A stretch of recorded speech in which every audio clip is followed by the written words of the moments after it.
கர்த்தருடைய நாமத்திற்கு மகிமை உண்டாவதாக. ஏசாயா 29வது அதிகாரம் 30வது வசனம். உம்மை உறுதியாய் பற்றி கொண்ட மனதை உடையவன் உண்மையே நம்பியிருக்கிறபடியினால் பூரண சமாதானத்துடன் அவனை காத்துக் கொள்ளுவீர் என்று தியானித்தோம். கானானிய ஸ்திரியை குறித்து அவளுடைய விசுவாசத்தை குறித்து தியானித்தோம். இந்த கானானிய ஸ்திரீ என்றால் என்ன?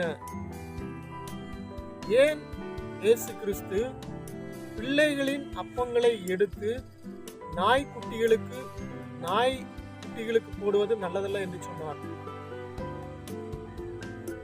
ஏனென்றால் கானானிய மக்கள், அதாவது புறமதத்தை சார்ந்தவர்கள், விக்கிரக வழிபாட்டிலே இருக்கின்றவர்கள், பல தெய்வங்களை வணங்கக்கூடியவர்கள் என்பதனாலே இயேசு கிறிஸ்து அவளை பார்த்து அந்த நாய் என்ற வார்த்தையை அவர் யூஸ் பண்ணினார். ஏனென்றால் நாய் என்பதற்கு வேதாகமத்திலே பின்மாற்றக்காரர்கள் என்ற அர்த்தம். ஏனென்றால் நாயானது தான் கக்கினது தின்னும்படி திரும்புகிறது போல, அது என்ன சாப்பிடுகிறதோ அதையே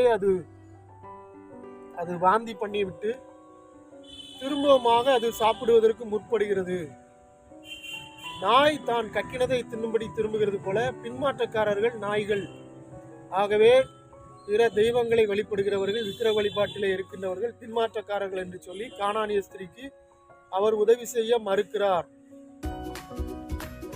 ஆனால் அந்த கானானிய ஸ்திரீ தன்னை வெகுவாய் தாழ்த்தி, ஆண்டவரே, தாவீதின் குமாரனே என்று சொல்லி அவரிடத்தில் இருந்து அற்புதத்தை அவள் பெற்றுக் கொண்டாள். உடனே இயேசு கிறிஸ்துடைய இருதயத்தை பாருங்கள். அவள் தன்னை தாழ்த்தி முழுவதுமாய் ஒப்பு கொடுத்த உடனே அவருடைய இருதயம், நீ விரும்புகிறபடி உனக்கு ஆக கடவுது என்றார். சாலமோனிடத்திலே அவர் வந்து, உனக்கு வேண்டியதை கேள், நீ விரும்புகிறதை கேள் என்று சொல்லி ஐஸ்வர்யத்தையும் கனத்தையும் கொடுத்து அவனை ஆசீர்வதித்தார் சாலமோனை. அதை போல இயேசு கிறிஸ்துவனுடைய உள்ளம், அவருடைய உள்ளத்தை நாம் கவர்ந்து விட்டால், நீ விரும்புகிறதை கேள் என்பார், நீ விரும்புகிறபடி உனக்கு ஆக கடவுது என்பார். அதற்கு பின்பதாக அவளுக்கு பூரண சமாதானத்துடனே அவள் திரும்பினாள்.